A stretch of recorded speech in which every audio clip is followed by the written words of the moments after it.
Judge Brown, welcome back to the program. Have you heard back from Amtrak yet on your request to get Travis County involved in the high-speed rail between Dallas and Houston? I'm continuing to talk with folks at Texas Central. Have not heard from Amtrak since that press release, but learning more about the process of how we can hopefully get to the place where Dallas, College Station, and Houston are right now with that project.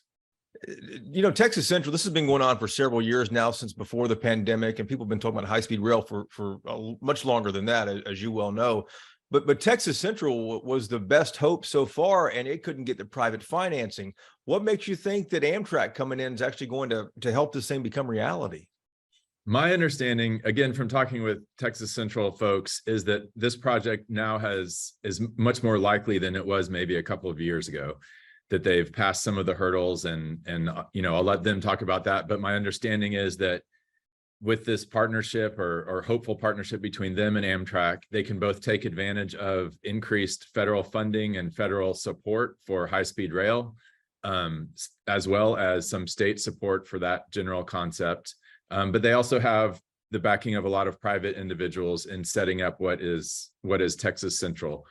And so my hope is that as they get going from, you know, Dallas to College Station to Houston, with I think plans to expand to Fort Worth as well, that we can work with them to have a similar process that would bring a train from College Station to Austin to San Antonio. And my understanding is the way that they have gone about it, and the way that we could go about it too, is getting our local planning organization to look at a EIS. And so the one that is looking at it for up in the Dallas area sounds like it's a process of at least 2 years, where in our case, Campo would, if Campo as the body voted to do this, would look at several different potential routes between College Station and Austin, and then hopefully the MPO in San Antonio, Bexar County area would do the same. That process takes a while, because you have to look at the environmental, you know, impact on people who live there, other considerations that takes a little while to do it. And the EIS, of course, is the environmental impact study, which is like the very beginning of the process here. What has Texas Central Rail said about this? I mean, they're still trying to get Dallas to Houston. Are they interested in expanding and cutting off from College Station on that route and going over to Austin and San Antonio? I've had some hopeful conversations with them about that. It sounds like obviously their first priority, and where they're already pretty far down the track, is that Dallas to College Station to Houston part, and that was described a little bit in the press release that Amtrak put out last week.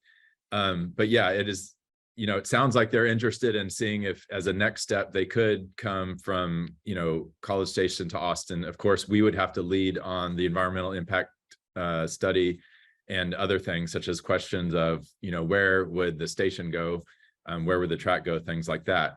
But I'm excited that there's this interest both from Texas Central and Amtrak to do this high-speed rail. We've also had conversations separately with Amtrak a few weeks ago, just about expanding Amtrak service on their existing line, the Union Pacific line that goes, you know, from, I believe, Oklahoma through Dallas, Fort Worth, and down here to Austin, and then down to San Antonio. So that also would be a good option of increasing passenger rail service and making it easier for people who maybe live a little bit, 30 minutes an hour, or what used to be 30 minutes or so outside of the city of Austin, right, and commute in. A train could really help make that a more predictable commute. Are you asking Amtrak to increase frequency, add more trains back and forth between the cities of San Antonio and Austin? Yeah, we met with a vice president for governmental relations for our region of Amtrak a few weeks ago. Me, Mayor Watson, the mayor of Austin, the county judge of Bexar County, met with him here in Austin. And it sounded from talking to him that, first of all, TxDOT had actually asked for a survey of sorts for Amtrak to do, that would look at the need of increased service between Austin and San Antonio. His impression was that if everything went well, if that survey proceeded, and then if we found state or local funding to provide a 20% match to Amtrak funding, that we could get increased rail in, I think he said somewhere between 3 to 5 years. And my understanding of the increased rail is that would be more trains on that track run by Amtrak, to where instead of 1 per day in each direction, maybe 5 to 10, I think is what he said, on that track each day. So again, making it a little bit easier to commute. So I would love that. I would also love this high-speed rail. The high-speed rail is something that cities and regions that have the growth that we have in Austin and San Antonio, I think by 2030, the projections are that the Austin-San Antonio metro area will be about where Dallas-Fort Worth is today. If I have those numbers right, I've heard about a projection of about 7 million or so people in this area by 2030. I believe the Dallas-Fort Worth area is around 8 million today. So it just makes sense to have high-speed rail connecting all these very big and growing cities inside of Texas. You mentioned 20% is what the local areas would have to come up with. How much money are we talking about here? So for the Amtrak alone project without Texas Central, I think the Amtrak representative did not provide us a specific dollar amount of what that would cost, but did say that the Biden administration had put in $65 billion for passenger rail infrastructure improvements across the country. So they would put in 80% of the cost, and either the state of Texas, TxDOT, counties putting it all together, somebody locally would have to put in 20% of it to make that happen. You've also been talking to your counterparts in Monterrey, Mexico. I think a long-term vision of yours is to extend rail service from Central Texas down into Mexico. How likely is that? So I think there's desire among me and my equivalents, I guess, down in the state of Nuevo León and the city of Monterrey. So I met with Mayor Colosio, who's currently the mayor of Monterrey, and also the governor Samuel Garcia, who's the governor of Nuevo León. They both came up here to Travis County to visit with me, and I believe also other elected officials in Texas and in the city of Austin. And then I went down there a couple of weeks ago for a similar visit. And they, especially I believe the governor of Nuevo León, has said that he wanted passenger rail from Monterrey to Texas to San Antonio. I pitched, why not bring it on up to Austin?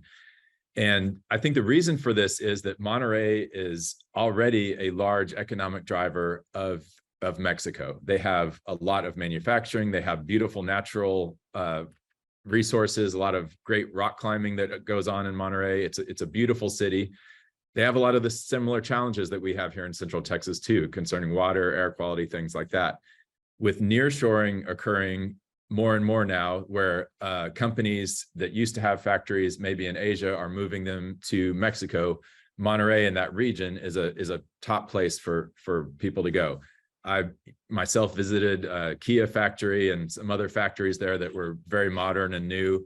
And the growth again from Monterrey is predicted to be quite explosive. There are already, I believe, 6 million people or so in that metro area, and that's going up at a rate, I think they said, of something like 120,000 per year, like a massive amount of growth. I think there's a lot of opportunities that we could have if we looked south to Mexico. It's currently, a 2-hour drive from the Texas border to get to Monterrey. If we had high-speed rail between Austin, San Antonio, and Monterrey, connecting Texas and Nuevo León in that way, I think it would be great, not only for economic development, but also just for other partnerships and other ways that we can look to work together with our neighbor to the south. Judge, people watching this interview will likely say, listen, we've been hearing about high-speed rail in Texas, somewhere in Texas for decades and decades. Is this anything more than a pipe dream, though? I grew up here in Austin. I've been hearing the same things and hearing about various reasons why the different efforts had failed. I think many of those reasons why I have heard the previous efforts have failed are no longer present. This effort, especially with Texas Central and Amtrak, seems to have very good financial backing. It seems to have a desire from Amtrak and our federal, and from what I understand, even local state folks, to making sure that it can happen. My understanding is they have surpassed a lot of the hurdles that they've had in the past. It seems to me that it is more likely than anything I have heard about, at least over my lifetime here in Austin and Texas, of getting high-speed rail connecting large cities. I hope it happens. And I think we're at a point in Texas with the population growth, with the needs of the community for a safe, environmentally sensitive way to get around. Traveling on an electric high-speed rail train is very safe and uses less energy than flying around Texas. I think there's a lot of arguments for it. There's a lot of need for people who want to go from Austin to San Antonio, maybe to see the Spurs game, from San Antonians to come up here to see a soccer game or a Formula One race. Just a lot of reasons for it to happen, making transportation easier around Texas. Judge, good luck on the effort. We appreciate the time as always, sir. Thank you very much. I appreciate it.